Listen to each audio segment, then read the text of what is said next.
And we'll do that. You should read your Bible, sirs. You'll find all types of weird shit in there.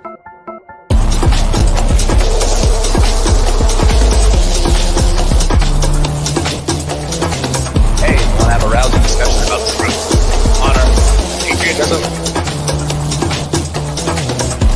No, not you. Not you. Your organization's terrible. Quiet. I'm not going to give you a question. You are fake news.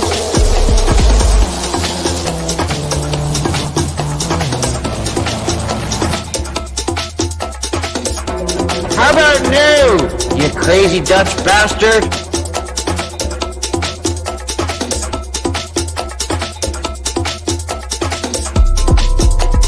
You ever been mind fucked before?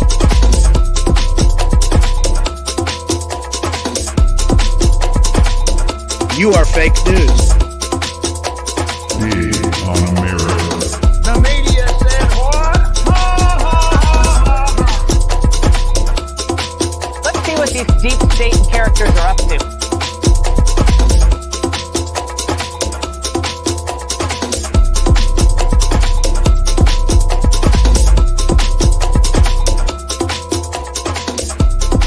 Now you see that evil will always triumph, because good is dumb. Hey, so I'm going to throw up our little warning real quick, just for everybody who's joined us right now. Just because we are going to be having just some content that is going to be heavy and sensitive. We're going to be talking about Tyre Nichols. So just wanted to make sure everybody's aware. So anybody who's not ready to talk about that, doesn't really want to talk about that, totally get it. I'd also like to start by saying, obviously, this is not Dutch. We'd like to welcome attorney You don't Anna. say. Hey, y'all. Hey, y'all. So yeah, we've got attorney Anna today. Dutch is busy, so we'll catch him next week. But we're so happy that you're here. I guess we're Thank me. you for having me. I'm happy. That's okay. Where are we? Where there are two, there is a we. I know. Yeah, Black Southpaw. You're right. Oh, we got comments. The best. Oh, best Black looking Dutch Southpaw. Okay, don't tell Dutch because I might come back. You know, definitely not Dutch. Absolutely right. No, not It is Dutch at all. It is Not I. at all. Hi, Hey, Constance. Oh, we did that almost in unison. I know. I was thinking, I'm like, look at us. It's giving the new left angle. I know. The 90-degree angle. Yeah. Oh, hey, we could do that together. Dutch is like, never again. Never again. How did you get a picture of me in the chat? So if they subscribe, they can get like the pictures, like the emoticons of us. So he got your emoticon. Shut up.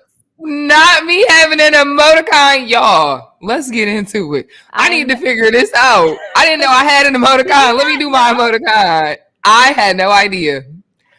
When I tell you, y'all tell me where to go and I just show up, that's how it goes. Like, I don't know a thing about emoticons, but I'm like, look at my face. I know. Yeah. I was saying Dutch. Black Southpaw. Get into it.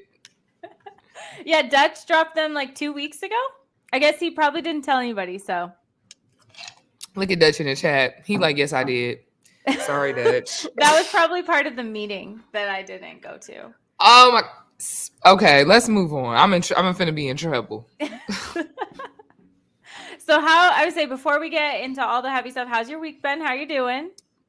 I am tired. Like I feel like I spent so much of last quarter trying to just get everything over the hump for the end of the year that this month I am beat. I'm like, y'all, is this what adulting is like? I keep asking my mama, I didn't ask you to have me. Okay. I didn't ask to be more. Like, I feel like I need some compensation for this. I know. Yeah. Maybe you are entitled to some compensation. I may be. I just may be. I'm like, know, man, you know, this is expensive. Did you think about that? No one asked me. No, I was going to say, and it's just taxes and dishes and laundry from here on out. Taxes and dishes and laundry. And I'm trying to figure out, it's just me. Who's making all these dishes? Because every time I walk past the kitchen, it's a sink full of dishes, and I'm like, okay, there's no one else here. I keep cleaning them. Somehow they keep getting dirty. Oh, I know. I have 3 kids, and I also, but like I'll do them. They'll be done. You got The 3 kids are- kids. I do. I have 3 kids. First of all, let me tell you why I didn't have any idea. You don't even look old enough to have 3 kids. Okay. Like, you I'm wanna not know- even lying to you. I am not. Did y'all, let's ask the chat. Did y'all know she had 3 kids? Maybe if y'all subscribed, y'all knew that. But did y'all know that? I did not know that. Okay. How old is the oldest kid, though? Hold on. 14. I know. No, I know. I look very young for my age. I'm pretty sure I'm older than you. Now, we're not going to do this. I got so many questions right now. No, I'm like 99% sure. I think I'm 6 years older than you. I'm 35. You have a 14-year-old? You have a 14-year-old? Yes. Yeah, I do. How old is the youngest one? 8.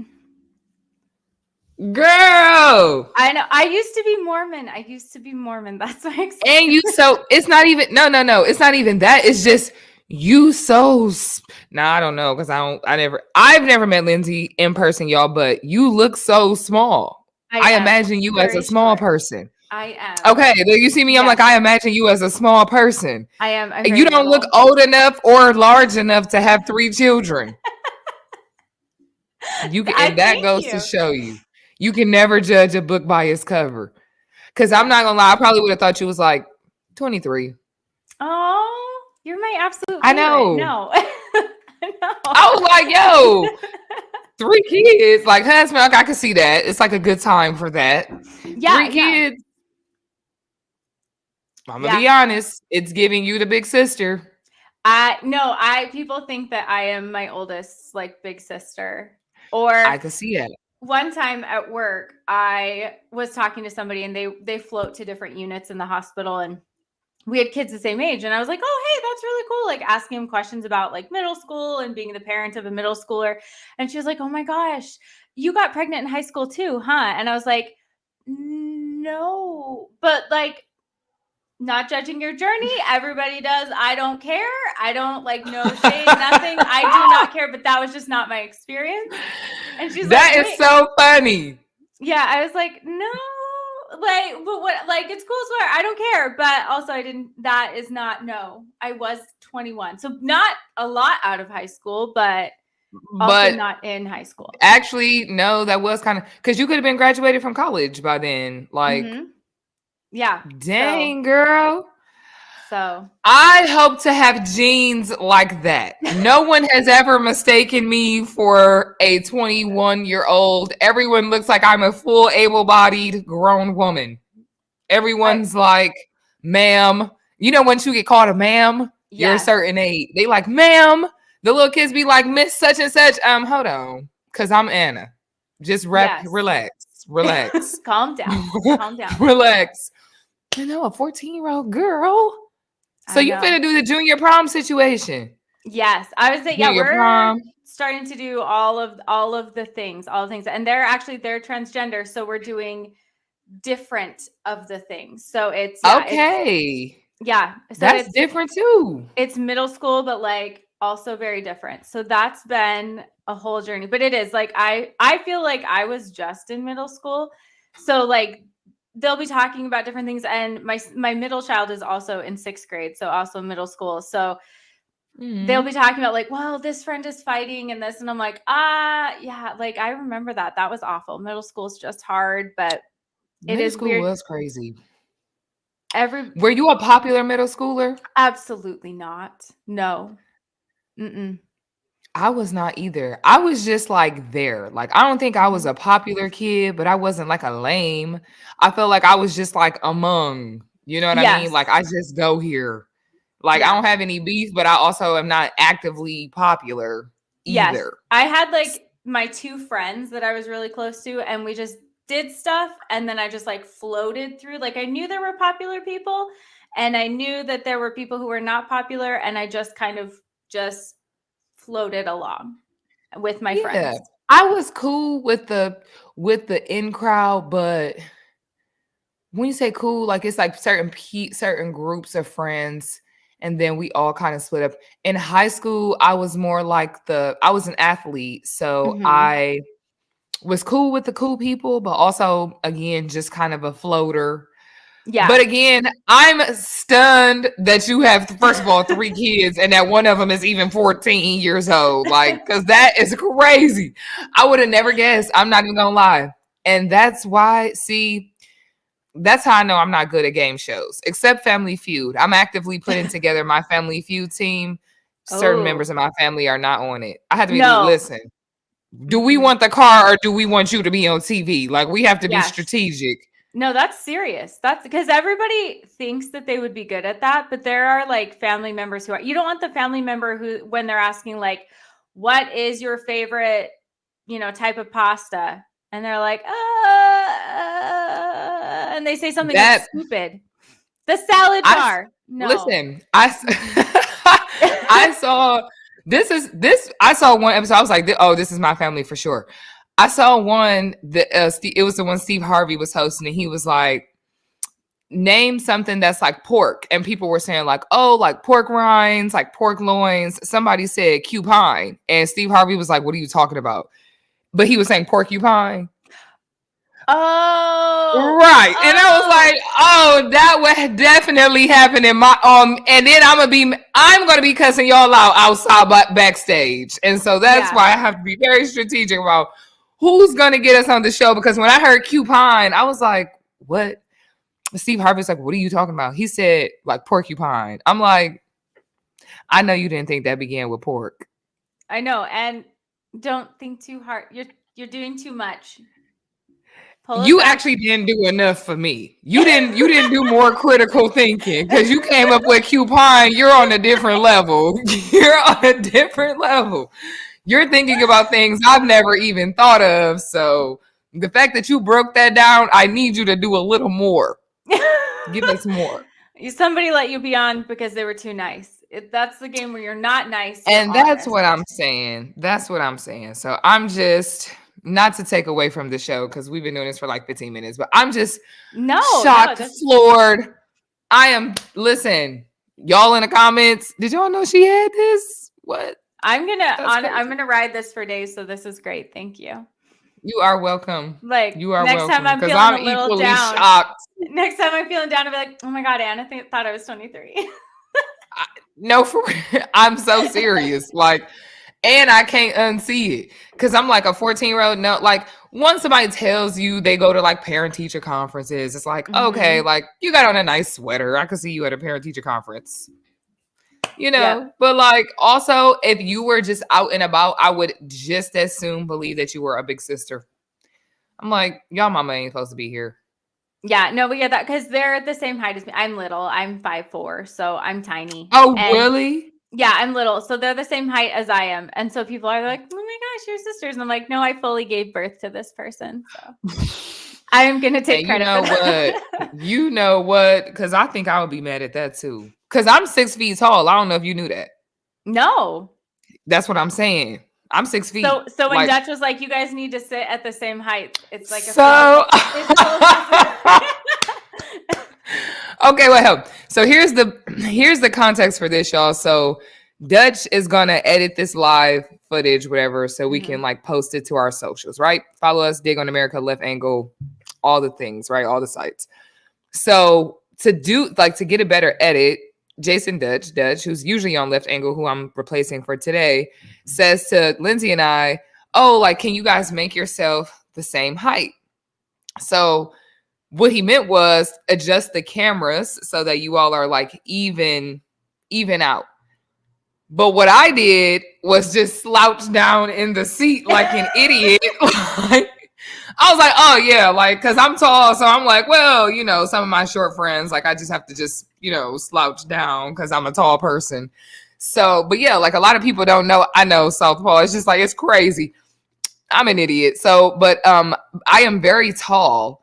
but people can't always tell that about me on the internet because it's the internet. So Yeah, 'cause like, it's just like in a little box. yeah, so I can't really, but like to me, you look petite. So I'm like, oh, okay, like maybe unless you were just really tall and like just kind of like skinny and tall, like I'll be like, oh, okay, like, makes sense.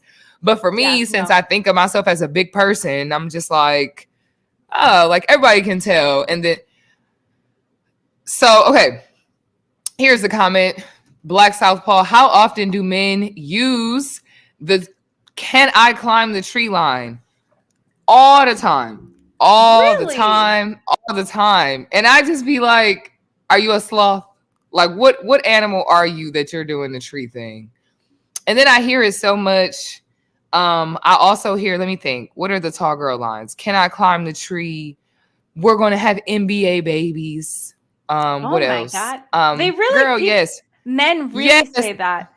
Yeah, all the time. They're like, oh, like I know our kid's going to the league. First of all, you don't look athletic. I was like maybe first of all, you don't look athletic at all. Some genes there. Yeah. First of all, it's giving uncoordinated. So it's that. I'm trying to think what else. We're the same height laying down. I get that a lot. More often than you think. I'm not. Do you like short guys? I'm not scared of tall women. I like a challenge. I'm trying to think of what else. Tall girl pickup lines. I know it's a few I'm leaving out. People always ask me what sport I play, and I did play a sport. I played volleyball in college through college. Mm-hmm. I'm trying to think. No, but it's usually shorter guys saying that. Like it's usually shorter guys. Taller men don't really say those kind of lines. It's always the short guys.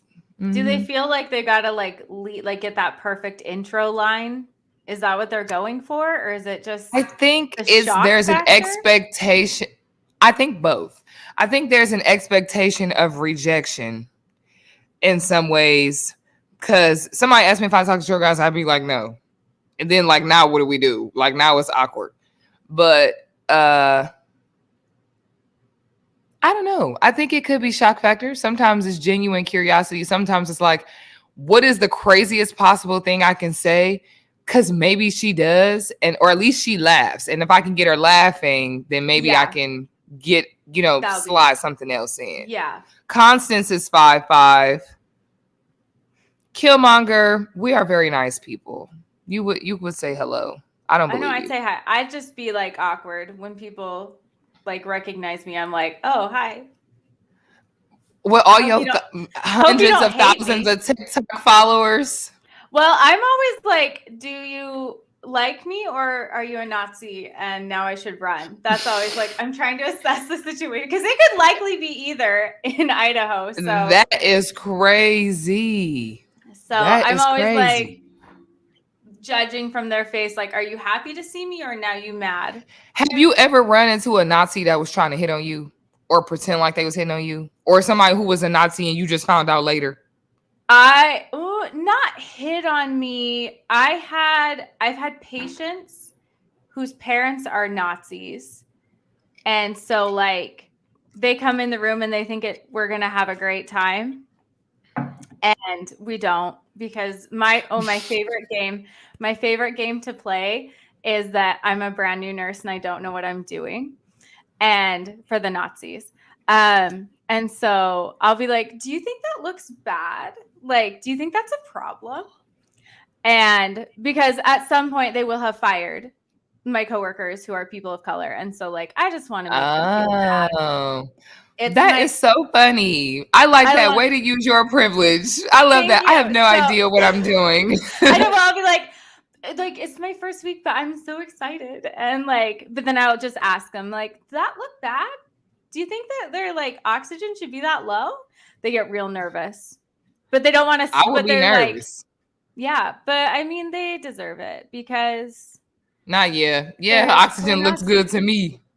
Yeah. Dang. Like, imagine being so racist you might die. Like literally. I know. One time, like it makes me so mad. It makes me so mad because like there is this nurse in my unit. She's phenomenal. Like if I collapse, I hope she takes care of me because I'll be fine. Like she knows everything. She's been doing this for like 30 years. She's fantastic. And she's Black. And so they all, like, that's our first clue. We're like, did they fire her? Oh. Do they have tattoos? Well, they're probably Nazis. Not they probably. Not. Wait, this is in Idaho? It's a Black lady nurse been working there for 30 years in Idaho? Well, she's only lived here. She's only been here a couple of years. Oh, okay. I'm like, yeah. She's been in Idaho for 30 years? No, God, no. She's way too smart for that. But anyway, so whenever, because she's just like phenomenal, like the best nurse.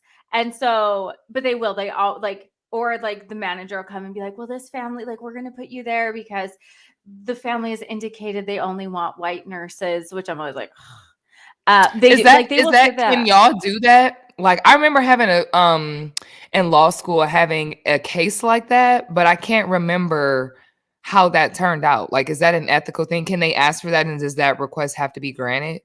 It doesn't have to. A lot of times they just will. Or if the patient is like, when I worked in the ER, they were less asking the manager and more like yelling slurs. And so, like, for the safety of those healthcare workers, they'll be like, please, will you take care of the Nazi? And I'm like, yeah, okay, whatever. But so, like, when they do, they'll like approach us and be like, this family, like they're like, this family, the dad has specifically requested only white nurses. And I'm like, oh, okay, here we go. Dang. So then that whole shift, I don't really know what I'm doing. So they should have let the experienced nurses, who happen to be women of color, take care of their baby, because I don't know what I'm doing. So it's one of my favorite games. That's actually insane. That's insane. It is. Wow. It's really awful. So hats off to you, girl, because I would have been like, I don't know, look like you want to kick the bucket. But that's just me. That's probably why I'm not a nurse. Like, y'all, I'm so sorry. Yeah. No, it's that hard. Like, it is really hard to, when you know that, like, and in healthcare, it is. I have to give it, like, if Donald Trump rolls up, I have to give him the exact same healthcare I would give anybody else. Compassion. You guys are it is a labor of love, and you all are compassionate folks. And but we thank God for our healthcare workers, because y'all know. Yes, but that doesn't mean I can't pretend I don't know what I'm doing, just so they get a little taste of their own medicine. So listen, better you than me, because I'll be up in here really acting the fool. So let's just. Why did you come in here today? Because we don't have to start at the beginning with me. So no, shout out to the healthcare workers, man. Like, for real. Don't get enough credit. I think COVID was really an eye opener for a lot of folks about what y'all do, how important that work is, how much we need y'all, and how you really shouldn't pick and choose your healthcare workers. Although, and I know this is unrelated. Okay, it is going on 23 minutes, but I'm gonna say this right quick and great. Get on the left angle. Did you see that there were, I believe, 3 universities that just got indicted on fraud for giving out all those fraudulent nursing licenses and nursing degree what are they called? Diplomas? Yeah. Yes. What'd you think of that as a healthcare worker? Or sorry, didn't mean to interrupt. No. That's all I say.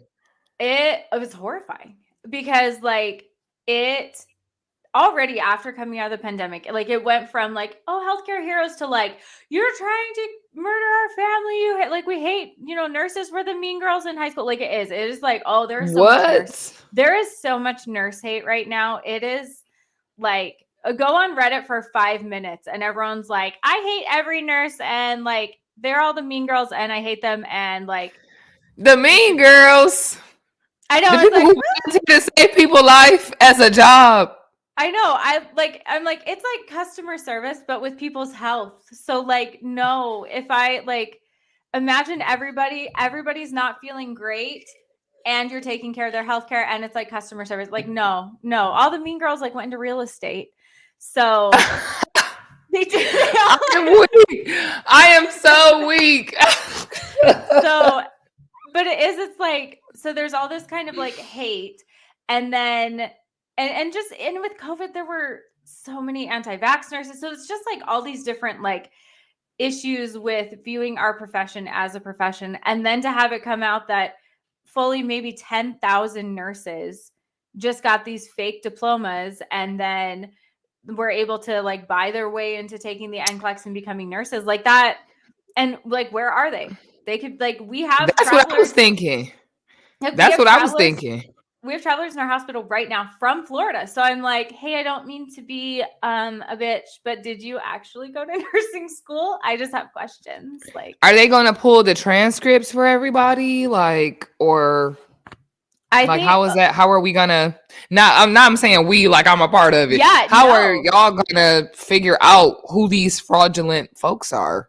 I think they're probably gonna, because they had to pay. So there's a pretty good money trail for everybody. So I'm gonna guess. I'm assuming what they'll do is turn that into whatever the licensing boards are for,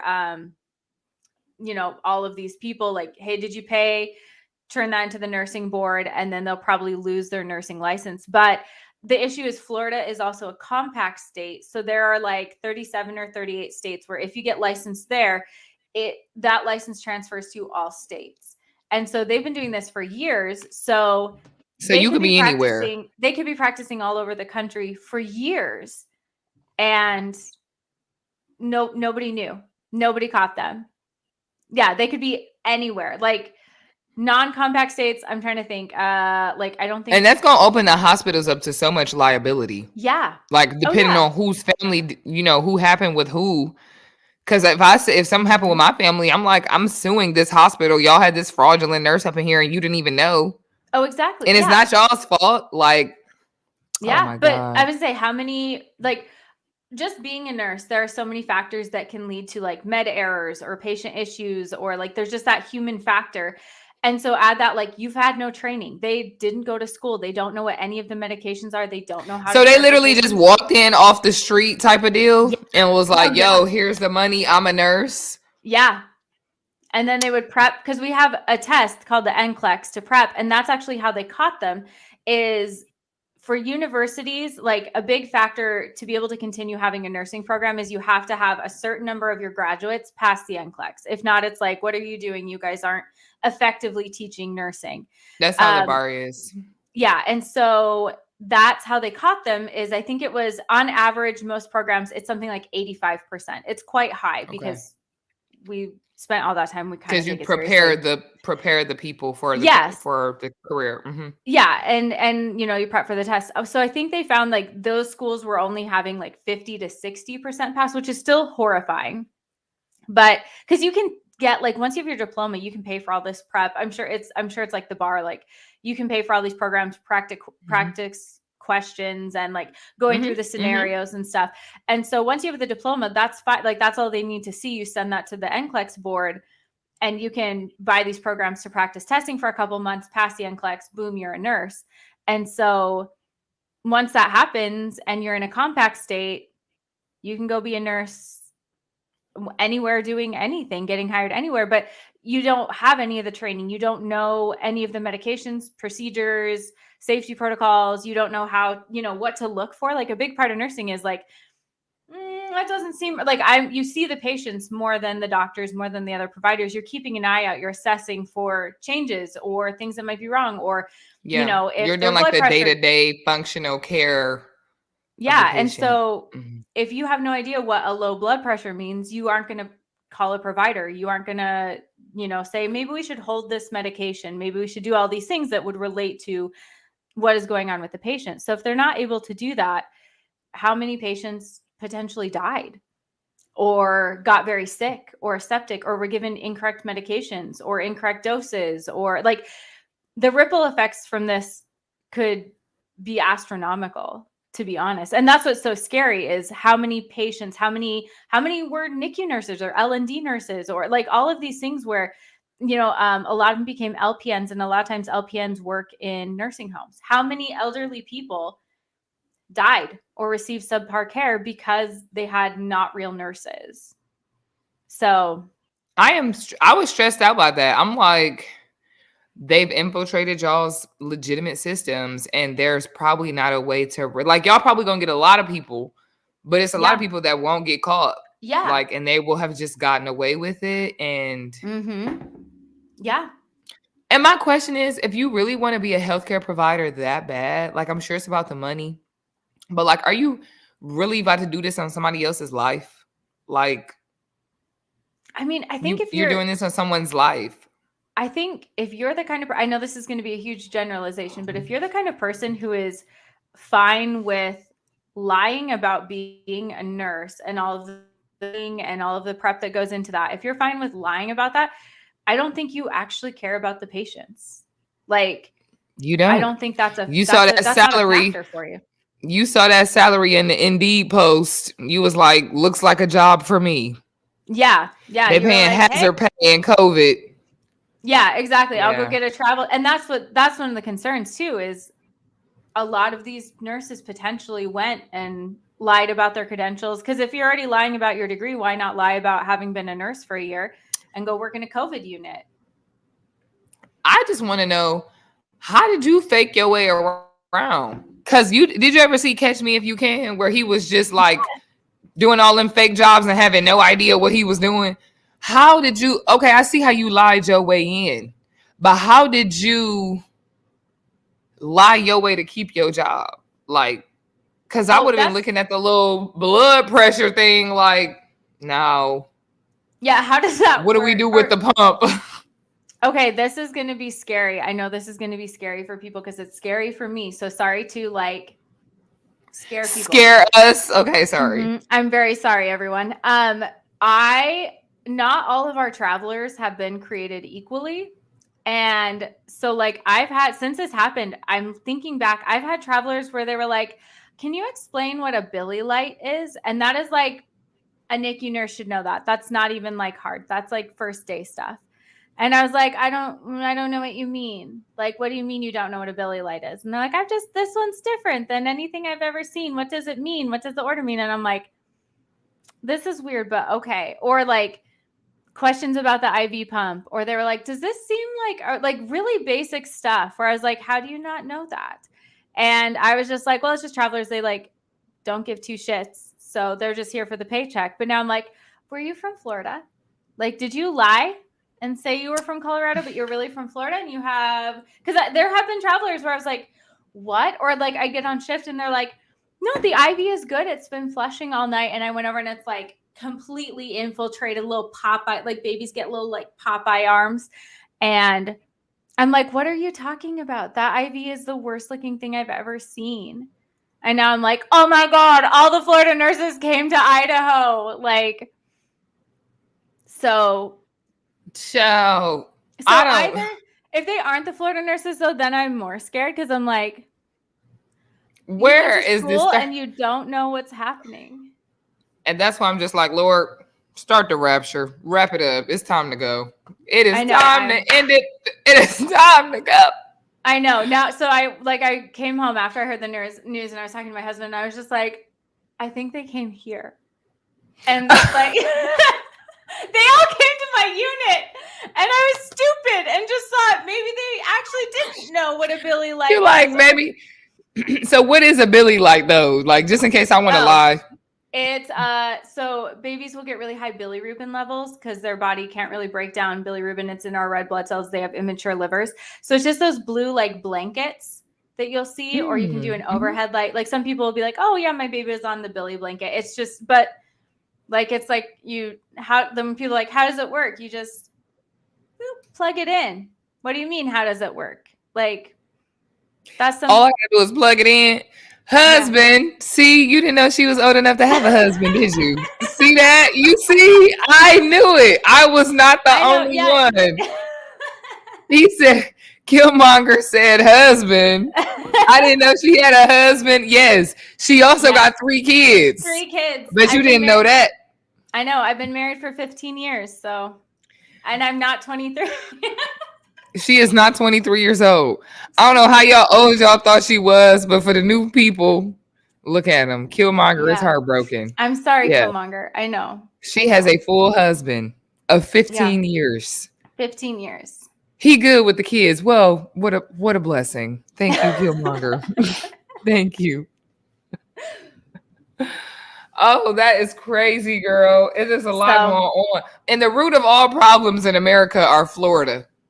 I know. So it's time. We just need to let it go. If we could move all of the Nazis from here down to Florida, we could just let them like break off. They can do their own thing. Is that a good idea? We'll let everyone who wants come out. No, I don't. I mean, it's not good. But I don't know what to do at this point. What? See, I would just hate to put them anywhere. I would just hate to, because no place deserves Nazis, to be honest. No place deserves Nazis. And I'm just thinking, Canada probably wouldn't take them. Mexico definitely ain't taking them. No. And they're all trying to come here, and like Oregon, I'm just trying to save my state, which is selfish. But I'm like, no, we should send them to Russia. We literally should send them to Russia. I'm like, this is y'all home. This is a perfect place for y'all. Yeah, they love that. That's their favorite. Oh, they love Russia? Oh, go back to where you came from. I don't know. All those Trump people were like super pro Russia. So I'm like, okay, you guys can go there. Go pull out. Pop out in Russia. They losing their war too. Guess this is still like rumor-ish status, but guess who's moving to Idaho? Kyle Rittenhouse. Are you for real? I'm for real. His sister, under his sister's name, he bought property. So everyone's a house. So how y'all know it was his sister? Because it was her name. So it's like Faith Rittenhouse or something like that. And somebody's like, is this Kyle's sister? And then there was a whole bunch of buzz on like Gab. And then he was like, stop talking about my life. And I was like, oh, God damn it. Not stop talking about my life, boy. I know. I was going to say, I'm like, you made choices. So he about to move to Idaho. Where is he moving to? Coeur d'Alene, which, okay, to be honest, at this point, if somebody didn't get a job or has no idea what Idaho is about, if somebody is like choosing to move to Coeur d'Alene, they are probably a Nazi. So, okay, Nazi capital. Yeah, it's pretty bad up there. Because you remember when he got mad at Texas for like not letting him in. I'm like, do you think you deserve to go to Texas? Why do you think you deserve to go to any school? Like, why should they let you in? Oh, I know. Remember when he was like, I'm going to be a nurse? And I was like, absolutely not. No, you don't get to murder people and then be a nurse, sir. That's not how we do it. I guess he could go to Florida and fake it. I mean, to be honest, he could be the president, really. Like, he could really is qualified for any job, to be honest. Like, that's insane to me. I'm qualified to be the president, really, when I think about it. Ever since Trump was the president, I feel like I am qualified for any job I apply for. You would be better than like half the people who primary. Like, just even you could just be like, I have no idea what's happening, and you'd be better. Herschel Walker, and I could be the senator I could be a full senator. Anna, I could lie about where I'm from. Congressperson. My mom was in the Holocaust. Dad was in 9/11. Auntie was in Brazil. I'm from freaking Asia. Like, I could just say anything. Yeah. And it doesn't matter. I could even be doing full face of drag and be like, that's not even me. That's not me. I know. You'd be like, that video is fake. That is a deep fake. That is a deep fake by the left-wing media, specifically DOA. Why are you all putting out these deep fake AI versions of me? Mm-hmm. Exactly. That is digitally altered. Yeah. Yeah. Exactly. I was gonna say I would vote for you, Anna. I think you'd be better than like the vast majority of options we've had. So, you know what? Here's the thing. As a kid, and I'm from Detroit, I had always been interested in politics. But the thing is that one, I always felt that this was before Trump. I always felt that you just have such an obligation to do right by the people. And that means being informed, being involved, being engaged, being aware, being, just present among your constituents and your community. That I just hold that in such high regard that I'm like, even though I'm qualified, I would not want to do that if I didn't know enough people, if I wasn't volunteering enough, if I wasn't making the active strides. But I feel like I could just paint my face and put on a clown nose and just sign up. And then you could just, and I could actually reasonably win, like Jewish space lasers. Like I could reasonably do that. Like, I was going to say, just at this point, there's no bar. Same thing. I used to think like you kind of had to like have accomplished a lot to even run. Yeah.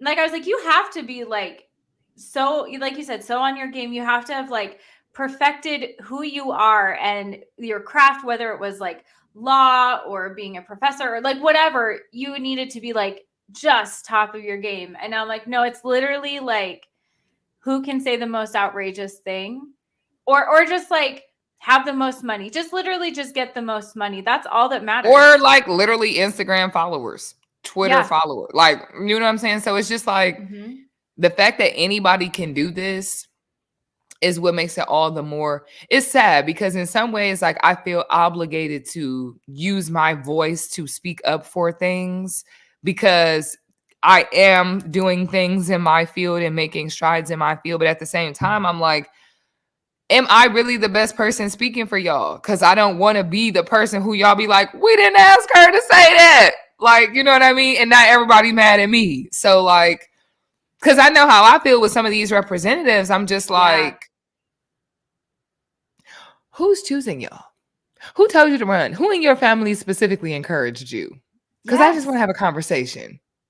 Yeah, no, and I think it is unfortunately more often those people like same thing. I'm like, should I run? And I'm like, oh God, no, that would be an absolute nightmare out here. But the thing is you might be a person who, even if you don't run, like I'm not even gonna lie. The first time that you told me, I think it was on the regular DOA show on Wednesday night. If you're on here, check it out. But I think the first time that I heard you say that Idaho was becoming like a racist colony, I'm like, is this the same United States that I live in? Because I ain't heard nothing about no white supremacist colony, and I've been black my whole life. Like, and I feel like if it's like a group of white people just like rallying up, like that's something I would have heard about. Because in Michigan, we have our people who, and I'll say not just in Michigan, but also in the Midwest, we also have people who are Civil War loser sympathizers. I don't understand it. We're literally the most northern state, one of the most northern states you could be. Detroit is literally on the border of Canada, which is the northernmost state of North America. I mean, northernmost country in North America. Like, I don't know how much more north you could go. And we have these people like trying to gear up for the Civil War and like all this. And you know, that kind of attitude and sentiment precipitated January 6th. Okay. Yes. The white nationalist colony was a new one. And I'm not going to lie. There's not a lot of things that white racist people can do that will shock me. The colony thing, I told my parents that. My parents were like, what are you talking about? I was like, that's what I said. That's what I said. I was like, she said that. They was like, why are they moving to Idaho? I was like, I guess ain't nobody there. I don't know why they doing that. I know. And that's what I'm like, does everybody like that's why I started with my TikTok. I was like, do people know this is happening? Because no, you know this is happening. And I'm like,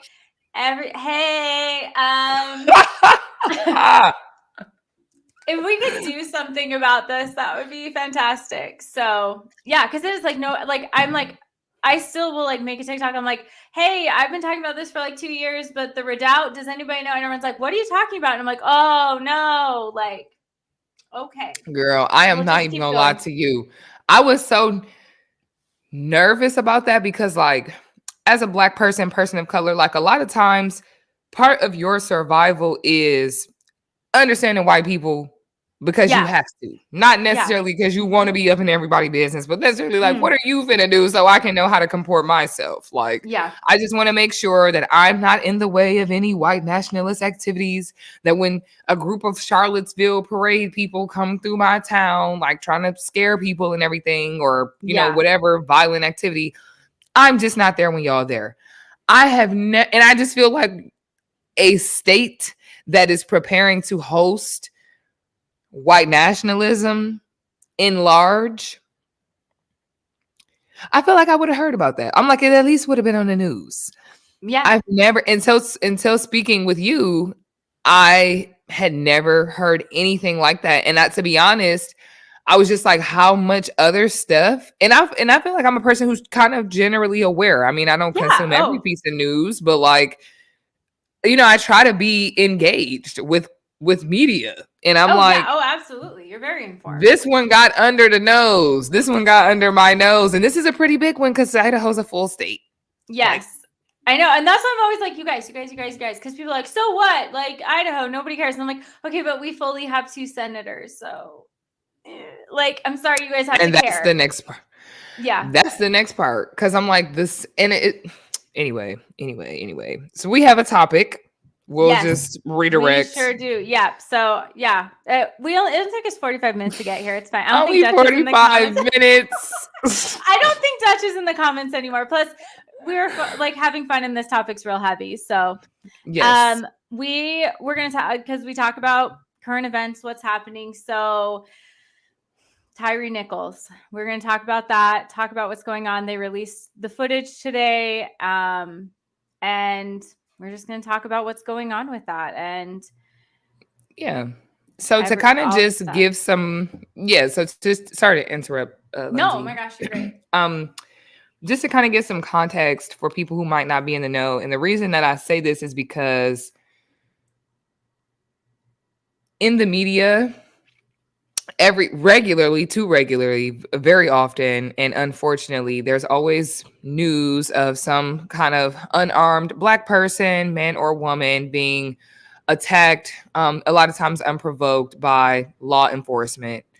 And sometimes the events happen so regularly that people check out, disengage, don't engage fully with the content, whatever it is. Myself being one of those people, like when Lindsay hit me up about this particular topic, I knew about it, but I had kind of made the conscious decision that it is traumatic for me as a Black person, as a Black woman. It is just like for me to keep engaging and re-engaging with this kind of media is just like a lot. So I was like, I mean, I know that something happened. I know the guy's name when I see it. I've seen the pictures of all the officers. I don't need to know what happened exactly and in excruciating detail, because the long and short of it is cops beat a guy up.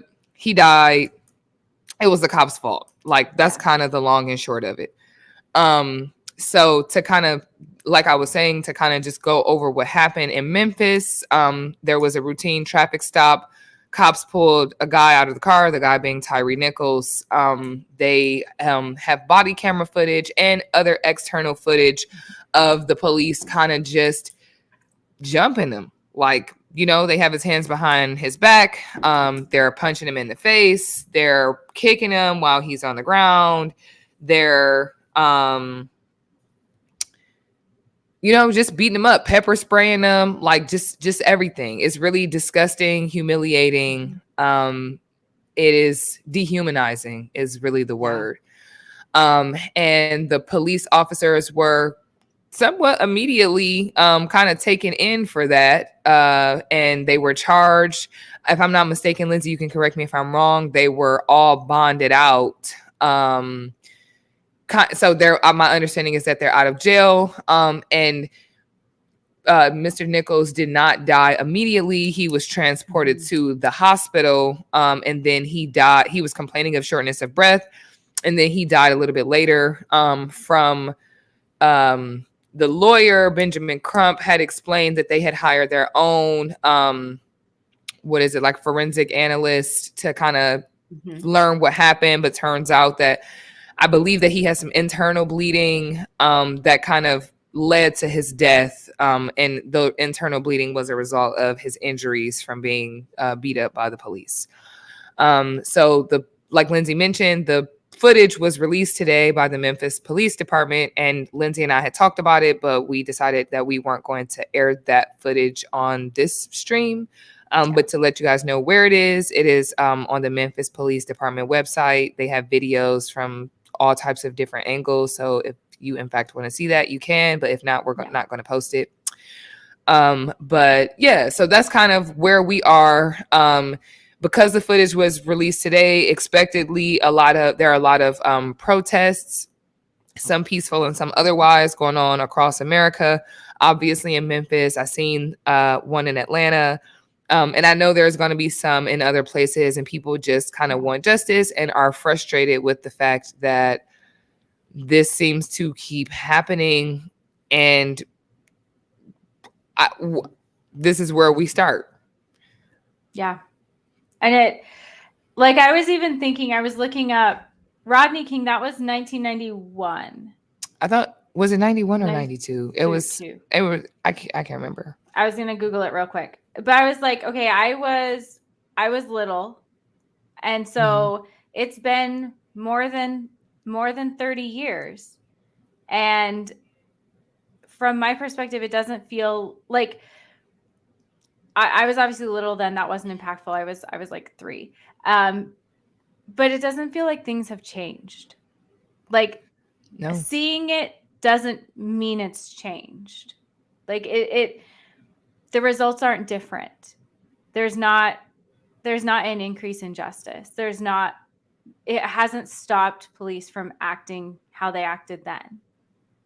And so it's like, I know with body cams, I know with all this, everyone thought, well, if we can get people seeing what happens, that will change the outcomes, that will save a life. And it's not saving lives.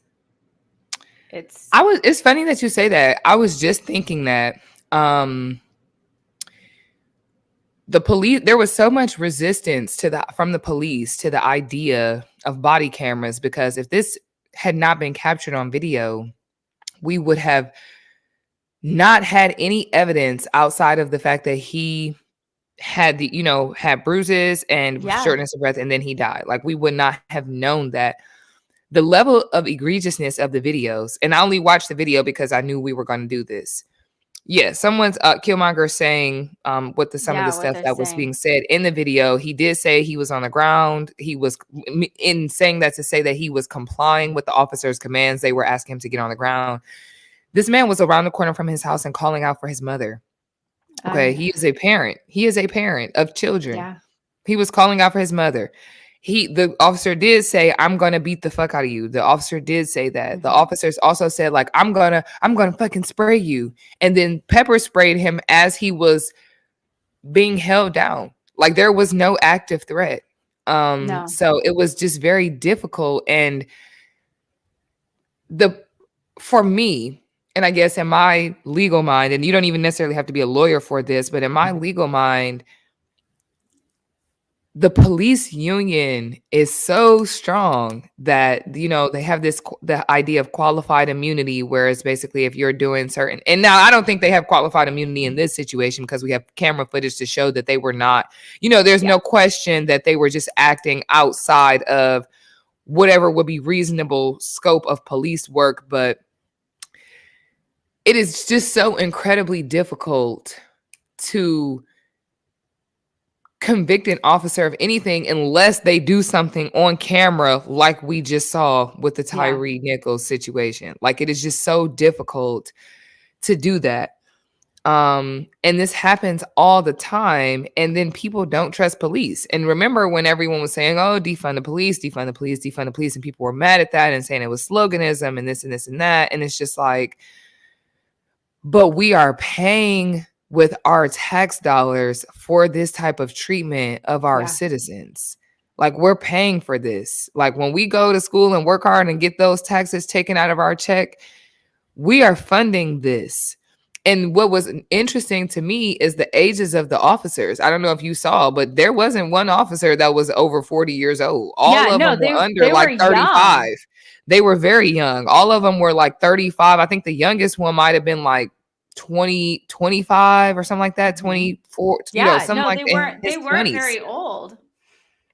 Yeah. And I just thought there was one scene that stuck out to me the most, because I didn't even have the heart to watch it all, where they were all beating him up. And one officer comes from out of frame into frame, has his hand cocked back like he's going to hit him, and like winds up a few times and then just like punches him. Guy gets on the ground. He kicks him in the face. And I just thought in my mind, like, What has y'all that angry or that Yeah. upset to be other than sadism? Like there's other than you being a sadistic asshole. What other reason is there for you to be this mad? Because you see one of the officers with the body camera breathing heavily, going over to the car, taking a break, and then returning to go beat some more ass of a person who is helpless and cannot defend themselves. What Yeah. reason? Well, and just a thing that struck me too is that cop that we get the main body camera footage from, that he just pulls up and runs to the scene. Like he doesn't sit like, hey, what's going on? What was this? Just instantly begins hitting. And like, what mindset is being cultivated in these police departments that you don't ask, you don't assess, you just run in swinging? Like, I think it's a fraternity. I mean, that is what it is. They are a fraternal organization. You do not cross other police officers, because what the reality is if you try to be, because I saw Benjamin Crump, that's Tyre Nichols' family's lawyer, and he's been a prominent lawyer on a lot of these civil rights cases. He wants, I believe, the state of Tennessee to implement a law called Tyre's Law, which would basically be if an officer sees another officer engaging in a crime and that officer does not perform some active intervention, then that officer who witnessed the crime will also be liable themselves for a crime. Yeah. And I just the reason why I mention that is because something like that is so necessary in a culture where if you are a police officer that tries to expose, bad cops, you are ostracized, okay? In that police department. Imagine you joined the police force because you care about your community and because you want to do good and change it from the inside, because there's a need for police, but there's also a need for other community activists, and police need to be reformed. Like the whole structure needs to be overhauled, reformed. But it's just, it's such a fraternity that you can't escape it. You can't speak out of turn. You can't move up you can't report stuff out of the chain of command. Like, you know what I'm saying? I understand why that's necessary, but it's just so difficult to get anything done. It's so difficult to get anything done unless, to Benjamin Crump's proposed law, there is some criminal penalty. Because it's just like, how often does this happen? I just saw another video. Cops, I believe in New York City, in somebody's room, caught on the person's camera, alleged parole violator found like $6,000 in this person's room, and they're like, "Oh, we can split it between ourselves." And it's just like, bro, it's happening too much. It's happening too much, and there is such a lack of trust in police as an institution that, yes, police have a purpose. Don't get me wrong. But like at this point, if we can't trust them to serve that purpose. Yeah. Yeah. Oh, you know what I mean? Well, and it's like, it's even things like there was that one cop, I can't remember what state it was like Washington or California, where he had been investigating some fellow cops, and then they had that training exercise and they broke his neck. Oh, I saw that. And so, and y'all beating these people up. Yeah. And it's just, I don't know. Well, let me take that back. I do know where that comes from because I know the history of police, and that's just a separate conversation. I know the history of police. Yes. A lot of it is rooted in actual slavery. Like that's where it comes from. Like the history of policing is coming from this. But I guess the difficulty for me is that it's just going to happen again. Like you mentioned, Lindsay, like Rodney King happened, 30 years ago? And we just saw it again. And these cops are out of jail. And they might go back into jail, but like, then what? You know what I mean? Then what? Yeah. Then what? And what's going to change? We're going to have protests. Yeah. There might be riots, and I use riots very loosely because these are not people who are unjustifiably angry. No, Property is not human life. So like whatever. Yeah. But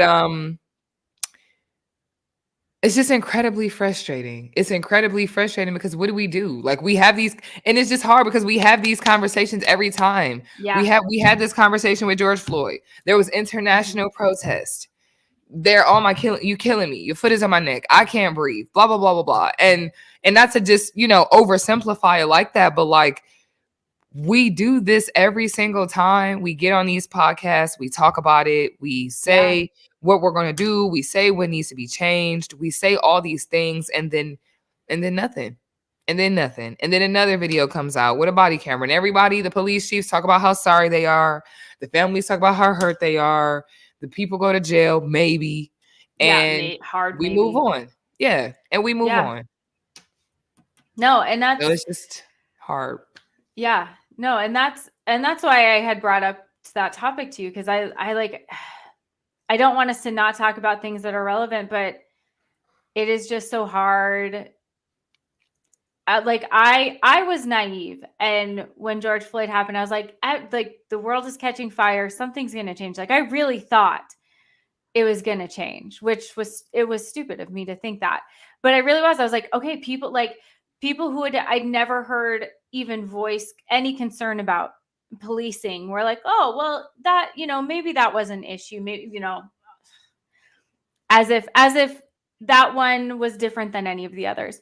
But I really thought that was going to be something that changed our country at the very least, or police in general somehow. And it just hasn't. And I am so worried that, not that we're becoming numb, but that almost like Sandy Hook, like kindergartners got shot and nothing changed. And like, it doesn't matter how many times we see Black men and women over very, very simple things be murdered. We don't change anything. And I don't know how to make that.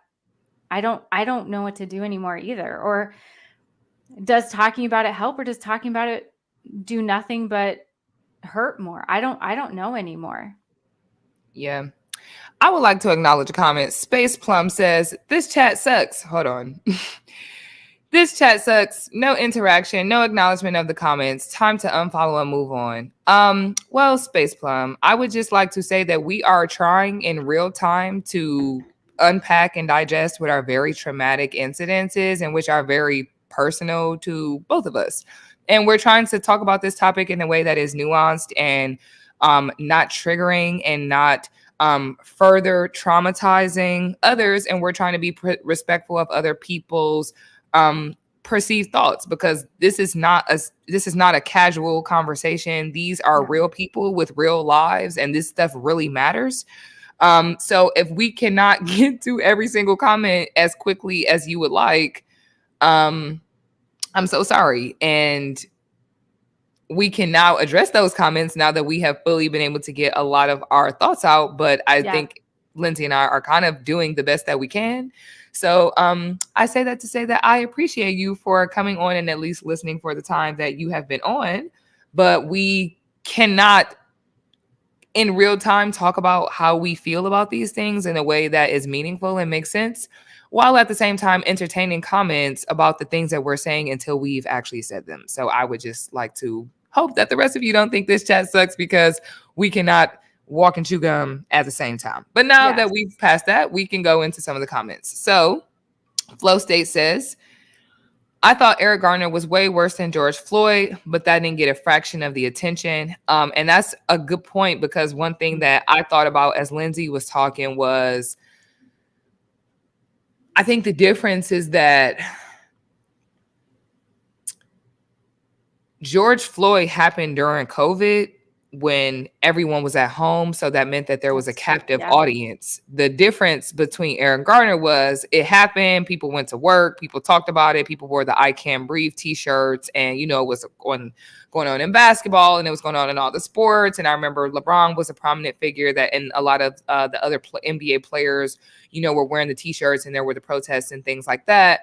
But at the same time, I think that the difference with George Floyd was that we were all at home, and the only thing we really had to connect and engage with one another was through media and social media. And when that's all you can consume, there's no new movies coming out, there's no, like, nothing new is coming out.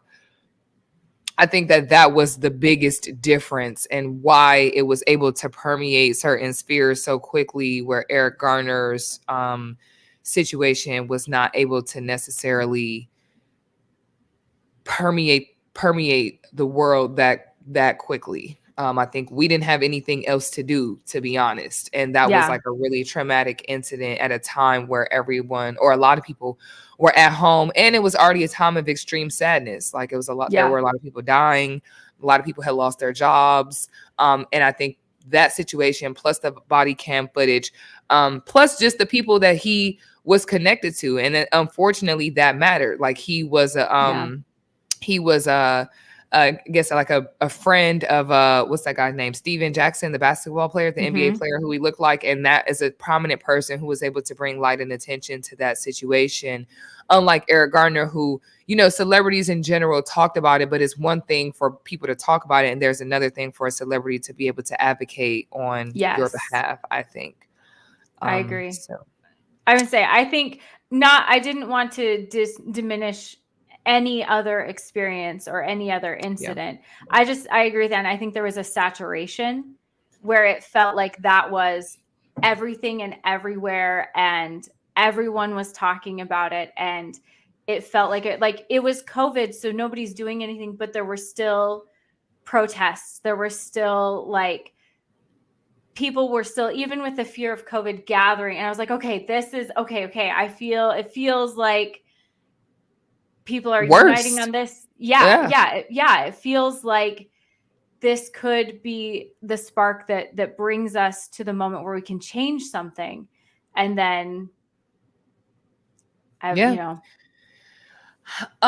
you know what's interesting is that I did not feel hopeful after that, which is kind of messed up to say. But I remember, like, a lot of my white colleagues at the time were the same way, that they felt hopeful that things were going to change, that people were finally paying attention, that, you know, maybe the world needed to be shut down and for people to sit down and be able to see, like, it is in your face. You cannot escape it. We literally don't have anything else to do. You cannot go to work and ignore it. Like, you don't have anything else to do. But for me, I just thought, if there's no laws that are changed behind this, okay, and even the president that we had at the time, President Trump, he's not really saying too much about it, and he's in this moment, oh, let's back the blue and support the cops in that moment. And there's no meaningful legislation other than thoughts and prayers, okay? And the reason I think, and I hate to be so pessimistic about it, but like you mentioned, Lindsay, I always think of Sandy Hook. I always think of Sandy Hook because those were children. Those are 5 and 6 year olds that were killed in cold blood, and they didn't do anything about children. And not only were they children, they were white kids. And I was like, y'all not doing anything about these. And they were rich children, rich white kids. These were rich white children, and nothing happened. When that happened, that's when I was like, oh, no. They don't care at all. Yeah. They don't care at all. It's not even about the guns. Like, they don't care. They do not care. When nothing changed behind them kids, I was like, there's no way they're giving a crap about this grown black man getting killed by police. I mean, you know, maybe there's enough public outrage, like, we're gonna send that guy to jail. Like, okay, woo, everybody knows, thank you God, he's in jail. But, like, other than that, what was going to change? And like I told you, when I saw those kids, nothing happened behind those children, I knew. I was like, no, I am not optimistic at all, because I thought for sure with all the mass shootings, I said with Columbine, these are teenagers, maybe, and I hate to justify like that, but I really hope anybody who's listening does not think I'm trying to justify this, because I am absolutely not. This stuff is terrible. But I thought the difference between these kids is that these are 18-year-olds, and people might in a very jacked up way think, well, they got to go to prom. Well, it was only a few of them. Well, a lot of them got away. You know what I mean? Like, just make all these very gross and disgusting justifications for them. When I saw that, and then the conversation changed from Sarah Palin talking about something, maybe we should have bear spray for them, and they should have bulletproof backpacks, and maybe the teachers should have guns and take gun training and safety. And then I forgot what that place was in Texas where they were, going in and the police was scared to go up in the school. Yeah. I'm like, and I know that's not exactly related to this, but I'm just like, nothing is happening. Nothing is changing in the legislation because y'all still arguing over the debt ceiling right now. You know what I'm saying? And not that doesn't matter and deserve attention, because it absolutely does. But y'all not addressing the main stuff. So like, hey, Zelda Progressive. But y'all not addressing the main stuff. So I didn't think anything was going to change. And when George Floyd happened, I was just like, okay, so we got the cameras. And like you, when we got those cameras, I thought, what meaningful legislation that we're actually going to be able to have some tangible results and do something about this. When they start jacking people up on camera and then nothing happened after we saw it, I was like, you're like, nothing is going to happen with this man. So I think that's not a thing. I think that's so interesting you brought that up, like white coworkers. I do think there were very different reactions. And I think I can't speak for everyone, but I heard like, I will just like say I come from a family that is quite racist. But nothing about anybody else never mentioned, or it was the very standard victim blaming, or if you just listen to all of those very terrible things. And so the difference was with George Floyd, like family members were like, well, that was kind of fucked up. And I was like, wow. Okay. A step. Okay. And like very conservative coworkers, very like we're talking about, no, like that was wrong. Not to diminish, they were all wrong. But hearing them say that, I was like, are we going to care? Are you guys going to care? Are you going to care and something's going to happen? And I did. I was like, okay.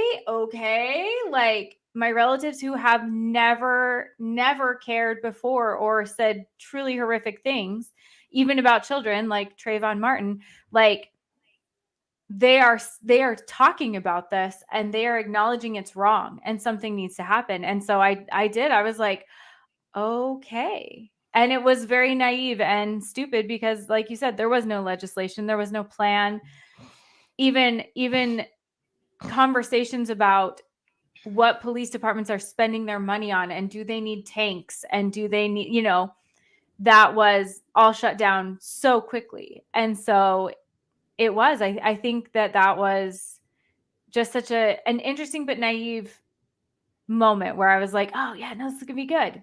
We're gonna change it. And absolutely not. So here's another elephant in the room. And I hesitate to bring this up because I really do not want this to take away from what actually happened and the message here, which is about police brutality, police accountability or lack thereof. But here's the thing that I told this to Lindsay before we got on, is that I just didn't know how to approach this. So I'll say it to y'all like I said it to her, which is I noticed that all of the officers are African-American or seem to be African-American. And I did not hear from pro-police folk. I did not hear the back the blue sentiment. I did not hear the outpouring of support from the usual suspects. And I just found that to be really interesting because what I expected was for the white supremacists, white nationalists, and the what about to be, well, what about them? And they're all black and da da da. Like I expected that. And maybe it's just because it's just so fresh and new that maybe that discourse just has not played out yet, because I fully expected to see that. But I have not heard police officers, on Facebook or otherwise, trying to justify this. And I just really find that kind of interesting, because if this situation had been a group of white officers and a black man, I feel like immediately there's always some attempted justification of why this was okay. And everyone seems to understand, and I'm loose on everyone. People seem to understand why this was wrong, why the police should not be jumping people, and rightfully so. Like, it's not like I'm justifying this. Like, I'm not saying, like, oh, this is great. But I'm just saying, like, I don't hear the support of the police as an institution in this moment in the way that I feel that I hear it on the dozens and dozens of other times, like what happened with Eric Garner, like what happened with George Floyd at first, like what happened with all these like other individuals who were murdered by police. So and like I said, like I really did not want to take the narrative away from what we're actually talking about. And Killmonger is kind of on point with that. Here's his comment. It's happening. They say, how is that racist? Because it's black cops and a black victim. And that's why I didn't want to bring that up, because I was just kind of hesitant to talk about it, especially when I'm the only black representative here talking about this, right? Like, I do not speak for all black people. I am not the leader of the black delegation. No one has appointed me as the spokesperson of the blacks. Like, I don't assume that title. But at the same time, I feel like you have to acknowledge that nuance about this situation, because this situation is going to be different than other situations. And one thing that Lindsay had brought up to me before the show, and I'll let you talk about it, Lindsay, was just about how these cops seem to have been taken in a lot quicker as well. Like accountability has seemed to have been distributed to them a lot faster than in a situation where it had been with white cops. And I don't want to take that away from you, Lindsay. But I thought that was really intriguing what you said. No, and I don't think that this conversation takes away from the entire situation, because it is a layer of it. There is a lot of nuance here. Like you said, there's lots of layers to the systemic issues and police, like how we're approaching this. There are so many different issues at play here that all factor into what is happening. But yeah, like what we saw with George Floyd, that even though we had video, there was a long time where they were on paid administrative leave, and gosh, they're real sorry. We have to do an internal investigation, and we're reviewing footage, and the city, we're checking on ourselves to see if there was any problem. We're trying to get our story straight, since you all saw this footage, unfortunately. And that went on for a long time. And it felt like a long time. It felt like there was a lot of, I'd have to look again. It felt like months. I thought it was like a year, at least like a year or so. Yeah, I was gonna say, I felt like a long time, especially like I feel, and it was initially blamed on that very rookie cop who was actually like the only non-white cop, I think, who was initially arrested. And they pretty much pinned it on him. And then eventually they arrested everyone else. And so I'm like, I mean, what is today? It's the 27th. So it's been 20 days. And they were put on paid administrative leave. They were already arrested. They've already posted bail. Yeah, fired, posted bail. Like we have their pictures. We have like everything. Everything. We have all the information. Yeah. And so we know they can get that out quickly. They just have chosen not to in the past, when the officers were primarily white. And I think that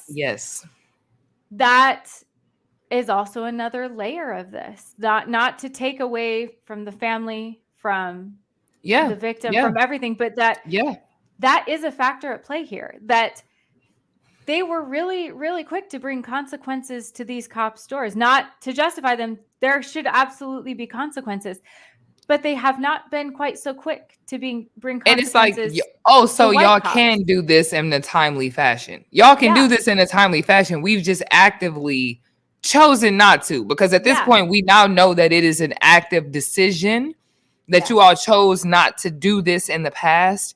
Whereas, like you said, We know everything about them. We know their names, their Yes. ages. They got fired. Wasn't no investigation. Like they like, we gonna fire you, then we gonna do the investigation. Like no questions. They went into, these people are already bonded out and back at home. Oh, I feel like there were pictures almost immediately of the cops. Yeah, I saw the pictures. Exactly. I saw the That's what pictures. I saw first. Was like That's what the I lines of the cops. That's what I was gonna say. I didn't even know the story, and I saw the picture of the 5 black cops. I'm like, what did they do? Like literally, I was just like, what did they do? Like I didn't even know the full story, but I saw their faces, and I just remember thinking like, yo. But when you brought that up to me, like how much information we have about these officers, I'm like, so we can hold them accountable in a swift manner while we investigate, while we get additional information, while we get details. So we've chosen not to do that in the past to protect. And at bare minimum, being fired. Like I remember with several of these cases, they've been like, well, we can't fire them because of the union, because of whatever contract they've worked out. And I don't know if that's different per department or state, but I remember that there were so many issues with, well, we can't fire them. And we found it like, oh, well, they were just transferred to another department or like whatever it is that they do to cover for each other. And it seems to take so much effort to get them fired. These guys were fired relatively quickly. I mean, comparative, like within a week. And so minimum, they can be fired. They can be fired quickly. They just choose not to do that with the white cops, which, you know, is just an interesting factor. It is. One thing that I also want to point out is that the chief of police of the Memphis Police Department is a black woman. And I don't know if that has anything to do with it either, because as a black woman, you have to understand that she is the one that is in charge of these folks and that some heat is going to come down on her. And if I'm her, because I'm a black woman and this is my job and these officers are my responsibility, I'm going to have to act in a way that a white police chief is not going to have to act, which means that I might have to act with a lot more transparency when internal affairs comes in and does their investigation. I need to make sure that the public is fully apprised of everything that's going on, and people are not going to sleep until something happens with these officers. And so maybe that is why we're seeing the justice or the accountability that we're seeing in this Memphis Police Department that we have not seen in other police departments, is because there is a person of color, a woman of color, who is at the head of that department, who is going to be scrutinized in a way that other police chiefs and officers are not going to be scrutinized. Because I feel like with other police chiefs, because I saw her press conference today and they asked her, like, what was your immediate thought and what was your reaction and stuff like that. And I recognize that all police chiefs have to give a statement, but I don't feel like what was your reaction were the type of questions that white male police chiefs are being asked. Like, how did you feel? Like, you know what I mean? No one cares how you felt for real, but why are y'all asking this black woman how she felt? Is because y'all are holding her or going to hold her to a different standard. And I feel like, again, maybe that's the benefit of having people of color, women of color at the head of these law enforcement situations, because if we're going to scrutinize them in that way, they're going to act with the transparency and accountability that is required and should be held of these police departments. So I think a lot of heat is going to come her way.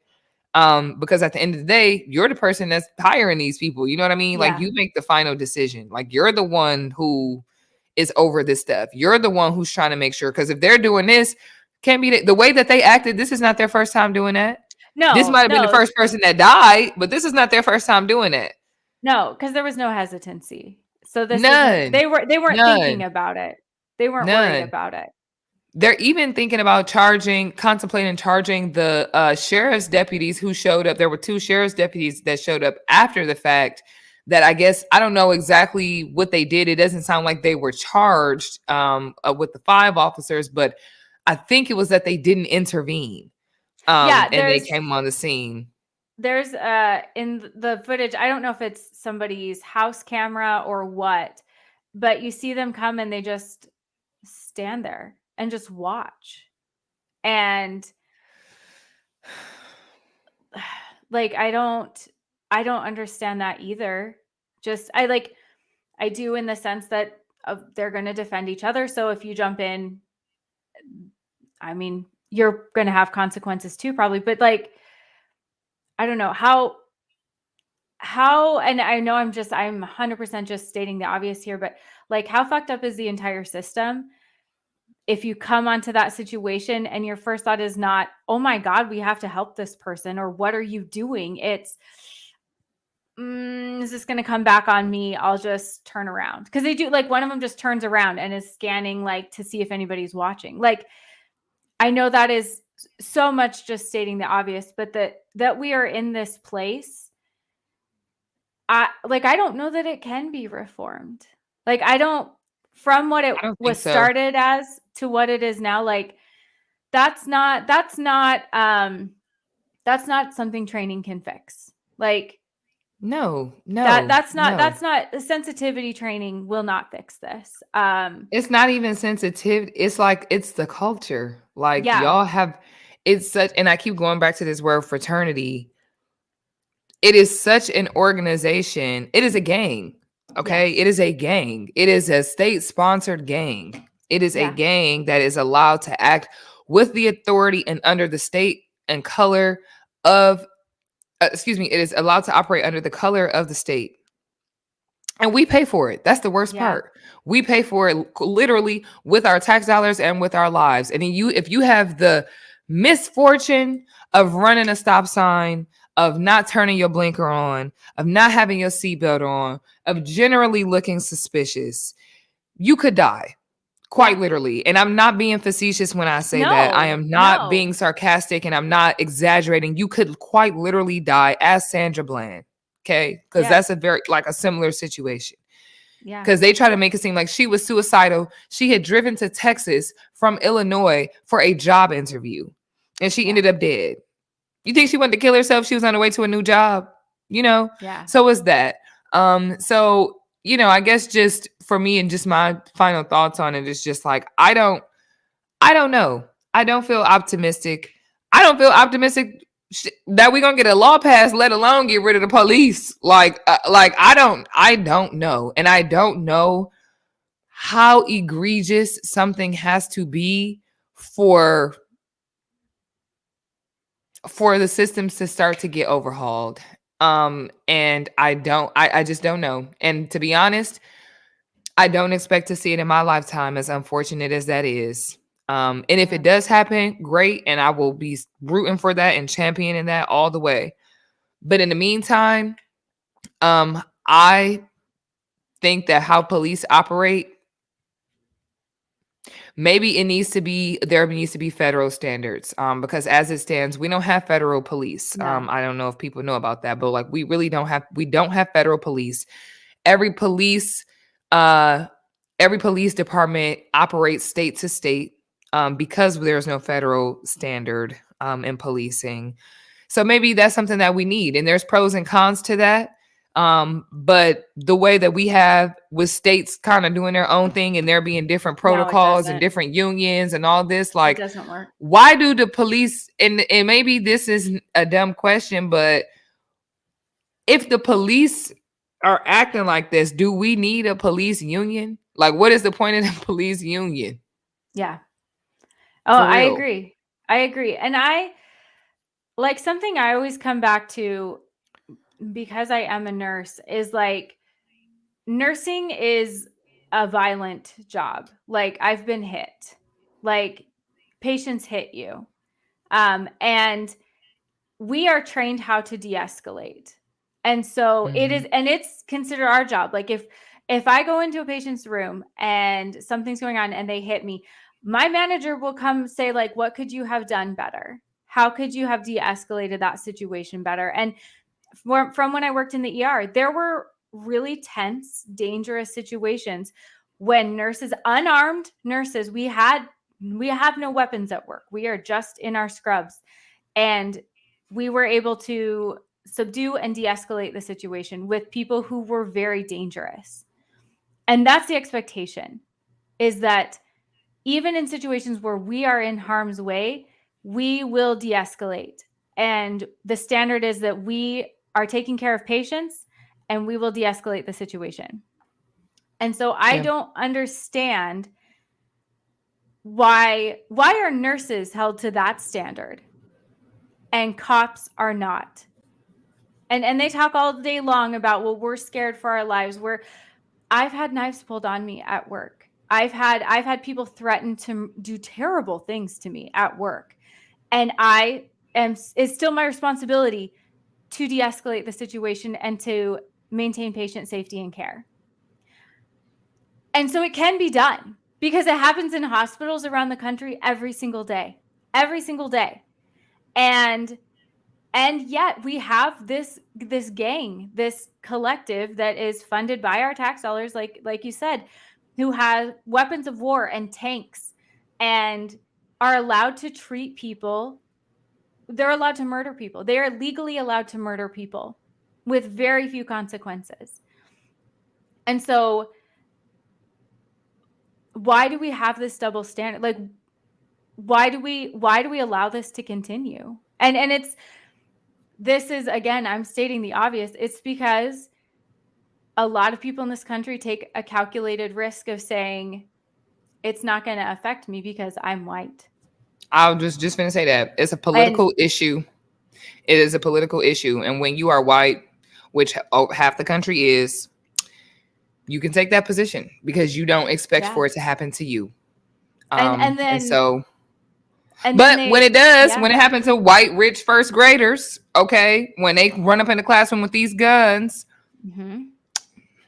you know, you don't know where that's going to happen to you. School, church. Well, and that was for freedom though. So, and that's when I knew it doesn't matter how many or who or when, is when people were saying, well, but we ultimately have to default to freedom. And I was like, life doesn't matter in this country. Nope. Like, unless you're not born. Unless you're not born yet. Yes. It only matters if you're not born. The only life we treasure is the life that we can force women and pregnant people to carry to term. That's the only life we care about. Full circle. It all comes for it is all interconnected.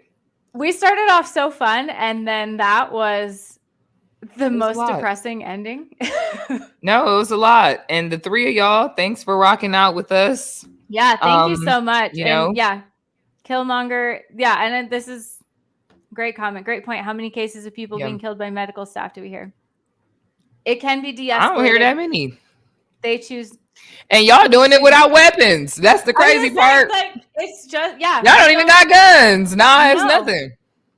No, you can't. We can't even like take pepper spray to work or anything, like for walking to our cars or whatever. So we've got nothing. So. Well, I'm sure we'll hear more about this in the coming weeks, and there will be a lot of discourse, and I'm sure that we'll talk about it again. I'm sure more information will come out. We'll learn more about it. We'll see. Exactly. I was going to say, I'm sure the usual suspects will all have something really terrible to say in the coming weeks that we'll see. Yeah. Maybe not, because everybody was black here. So maybe not. Maybe they'll say, and lock them up because the police were bad. I was going to say, either way, I feel like however they're going to spin this, whatever narrative they take, it's all bad. It's all going to be so offensive. So terrible.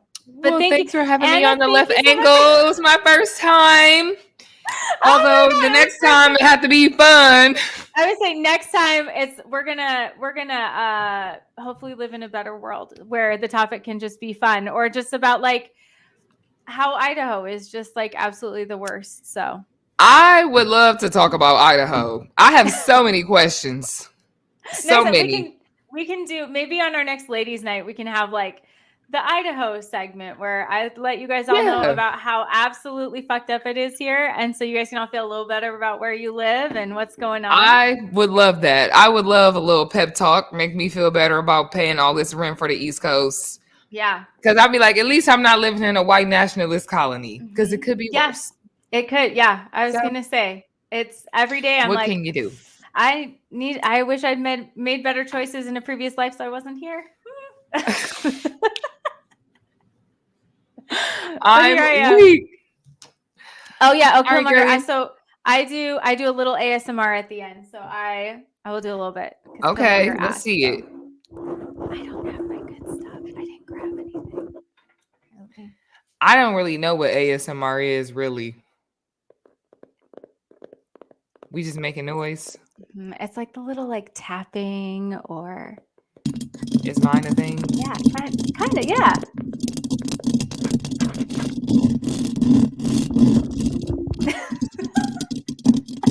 Thanks for humoring me. Thanks so much, guys.